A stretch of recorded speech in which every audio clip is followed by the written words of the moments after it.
পেশি শক্তি থেকে অর্থ শক্তি সবটাকেই কিন্তু পরাজিত করেছেন প্রতিবাদী কণ্ঠ, অর্থাৎ টিসিএর আজকের যারা প্রতিবাদীরা যারা জিতেছেন তারা কিন্তু আজকে সরাসরি জেতার পরে তারা একটা সাংবাদিক বৈঠক করলেন।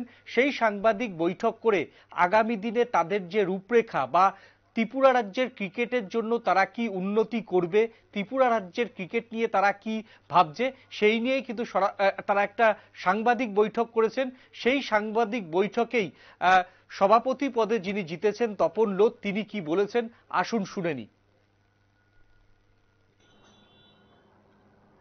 15/2/2024 তারিখে গত 16/1/2024 মাননীয় ত্রিপুরা হাইকোর্টের নির্দেশ মূলে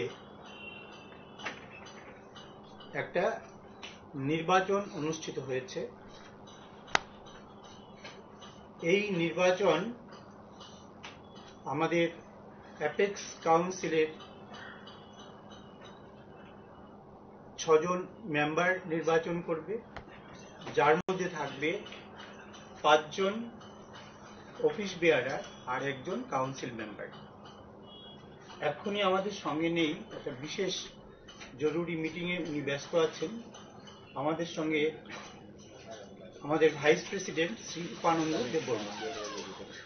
তো এই 6 জন আজকে নির্বাচনে একটু আগেই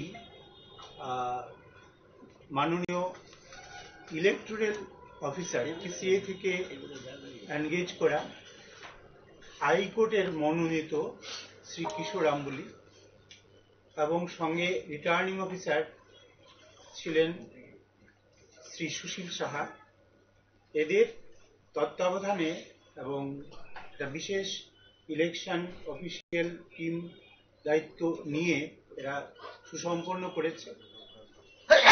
তো সেইটার রেজাল্ট হিসেবে আজকে আমাদের টিসিএর নব নির্বাচিত অফিস বেয়ারার এবং কাউন্সিল গঠিত হয়েছে, অ্যাপেক্স কাউন্সিল। এই সংবাদটা আপনাদের দেব বা দিলাম।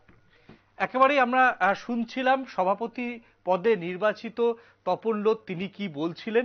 এবার ছোট্ট একটা বিজ্ঞাপনের বিরতি নেব, বিজ্ঞাপনের পর ফিরে আসছি অন্য কোনো খবরে।